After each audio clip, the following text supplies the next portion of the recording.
am delighted to be in Huanuco, Peru with the local team from Peace and Hope that leads the work in this bordering region between the Central Andes and the Amazon forest in Peru. The Paz y Esperanza Huanuco office was installed in April 2002. To be honest, I think that everything has been a learning process. Paz y Esperanza Huanuco focuses on working with child and adolescent survivors of sexual violence and to help them feel proud of their Andean Amazonic culture. Es una cultura muy bella. Yes, the indigenous cultures in the Peruvian Andes and the Amazon regions are very beautiful, and we have so much to learn from the people in this region. Yet, we must acknowledge that there are long-standing practices that are violent and must be addressed in non-violent ways. I think it's necessary to clarify the connection between machismo and violence, and how the severe inequality that exists between men and women, between men and children, increases the risk that women and children suffer sexual abuse, especially in a context of overwhelming poverty. Men who have just a little more money can get away with anything because they're able to pay bribes in the investigation process. In addition to this reality, the lack of appropriate police protection in areas in extreme poverty contributes to the danger children and women experience every day in a context of impunity. This is why Peace and Hope mobilizes the community to seek justice against perpetrators. Yes, that's exactly right, and it demands very hard work. But the reward is seeing the girls recovering from their trauma. I see some of them becoming excellent mothers. We have provided psychological help to them. Peace and Hope has given me and them genuine hope. I have seen so many cases, and it is easy to lose hope. But with the Peace and Hope team, we persevere so that survivors can find hope and continue studying. How about you, Eisler? Why do you work in this difficult field?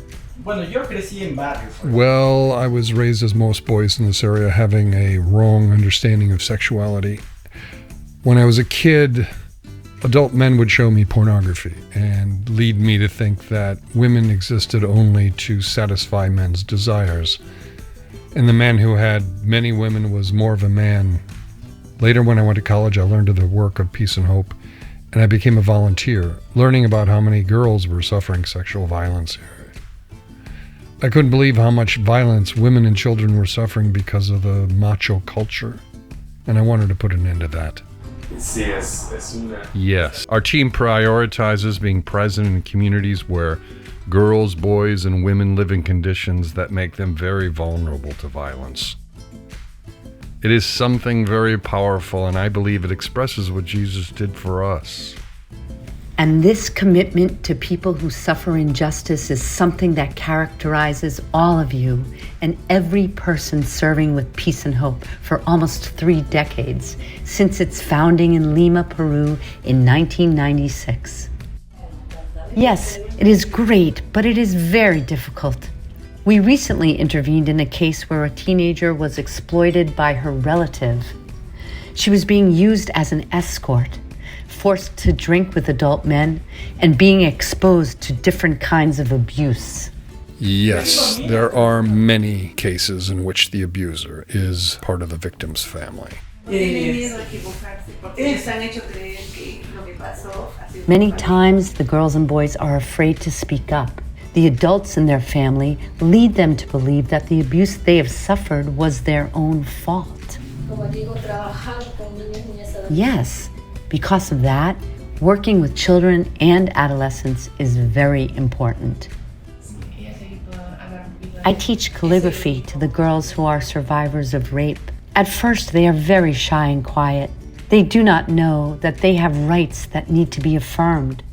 For example, they have a right to justice for the crime they have suffered. They don't even understand that they have that right. Hay algo que quisiera explicar sobre la situación de la mayoría de familias. There is something I want to explain about the situation of most families in this region. There is a historical pattern that started during our colonial past that persists today. Many people in the coast treat Andean and Amazonian communities with complete disregard. Speaking an indigenous language or with an Andean or Amazonic accent stigmatizes them, and there are few opportunities for educational advancement. This shows some of the complexity of working with young survivors of sexual violence. And in this context, this is not something that happens only incidentally. Yes, the lack of interest from public authorities in protecting our children and teenagers is blatant. And there are rich people from here and abroad who support what now has become a human trafficking industry, making children victims of sexual exploitation. The government does not yet have adequate controls to protect children and adolescents from this awful threat. The personalized, meaningful support we provide for survivors of sexual abuse is essential for them to find justice and healing so that they can be empowered to rebuild their lives. The coming alongside and the services we offer open doors for the children and teens to find ways to work on their own healing and restoration. Muchísimas gracias. Yo quisiera sintetizar. Thank you so much. I would like to highlight in one phrase what I can see from the great work that you all do, you and the rest of your team. Your work is the best expression of love in action. This is not love only in words, although words are important in how we treat each other, how we encourage, correct, and support each other.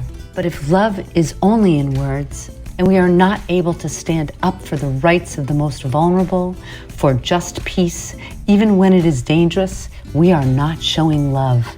I am so glad that Peace and Hope Huanuco demonstrates true love in action. Thank you so much.